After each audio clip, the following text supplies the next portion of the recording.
In this video, I will be discussing how to find fundamental deviations and tolerances using ISO 286-1 of 2010.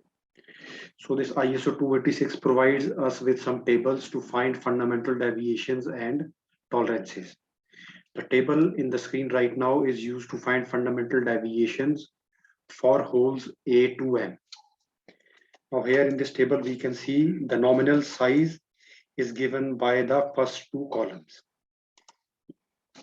Let's take example of 25 at 6. As 25 is above 24 and below 30, the fundamental deviation for a whole 25 at 6 will be given by the row corresponding to the blue rectangle. For A to JS, the fundamental deviation will be the lower deviation. Similarly, for whole designated J to ZC, the upper deviation will be the fundamental deviation. The same can be verified using this figure. Here we can see A to H, the lower deviation is the fundamental deviation, and from J to ZC, the upper deviation is the fundamental deviation, which is negative. And for JS, the upper as well as lower deviation is equidistant from the basic size, as can be read from the table. Let's get back to 25H6 hole. For 25H, the fundamental deviation can be read from the table is 0. So for a hole designated H, the fundamental deviation will be the lower deviation and it is 0. Similarly, for 40D9, the fundamental deviation can be read corresponding to D is 80 micron, which is also the lower deviation. So in this way, we can read the fundamental deviations for hole A to M using this table. From N to ZC, the upper deviation will be the fundamental deviations, and it can be read using this table. Let's take example of 60P8. Here, the fundamental deviation corresponding to P is minus 30 micron, and it is the upper deviation. Let's take another example, 60P5. Now here in the oval, we can see up to and including IT7, the fundamental deviation for P to ZC will be given by this table. And in the oval, we can read values as for standard tolerances grade above IT7 increased by 4. So as the for 60P5, the tolerance grade is 5. So we have to increase the fundamental deviation, that is 32 micron, by the value of delta corresponding to IT grade 5. That can be read from the table is 5 micron. So the fundamental deviation, that is the upper deviation for 60P5 whole, will be equal to minus 32 micron plus delta, that is 5. So that this comes out to be minus 27 micron. And in the previous case, 60P8, as the IT grade was above 7, so it is read directly from the table from P to ZC. Finally, the tolerance grades. So for 25H6, the example that we have studied previously, the tolerance corresponding to IT grade 6 is 13 microns. Similarly, for 40D9, the tolerance for IT zone corresponding to IT zone 9 is 62 microns. And for 60P5, the tolerance comes out to be 13 microns.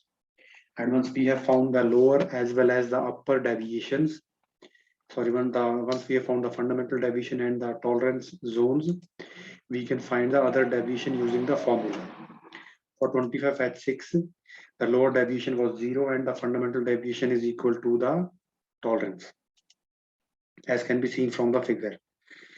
The lower deviation is 0 and the tolerance zone as well as the upper deviation will be 13 microns. Similarly, for 40D9, the upper deviation comes out to be 142 microns. As can be seen from the figure, the lower as well as the upper deviations are positive, and the actual hole manufactured will always be bigger than the basic size. Similarly, for 60P5, the upper deviation, that is minus 27 micron, was the fundamental deviation, and the lower deviations comes out to be minus 40 microns. The same can be seen from the figure. The lower as well as the upper deviations are negative. So once we have found the lower and upper deviations, we can find the lower limit of size by adding basic size to the lower deviation. So here we can see for the 25 hole, the lower limit of size was equal to the basic size. Similarly, the lower limit of size for the other two holes is calculated.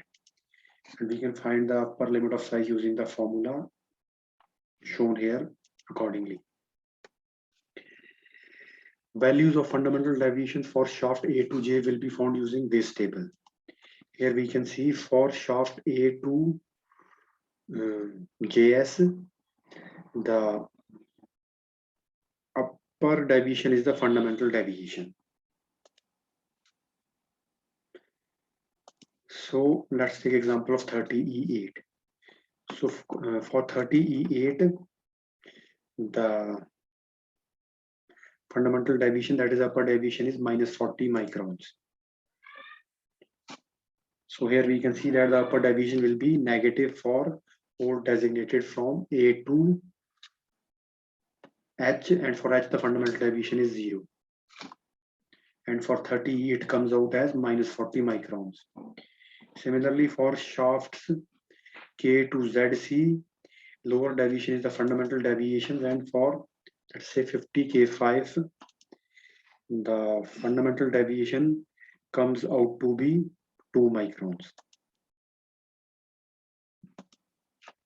That is, so once we have found the fundamental deviations, the tolerance grades can be read from this table.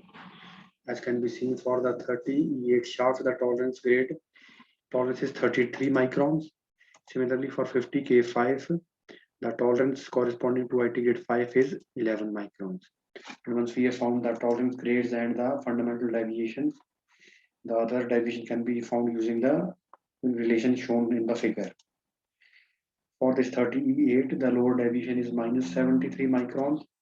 Similarly, for 50K5, the upper deviation is 13 microns. Once we have found the upper, the lower deviation, and the tolerance, we can find the lower limit of size as well as upper limit of size using these formulas. And the fundamental deviations can be found, verified from the figure also.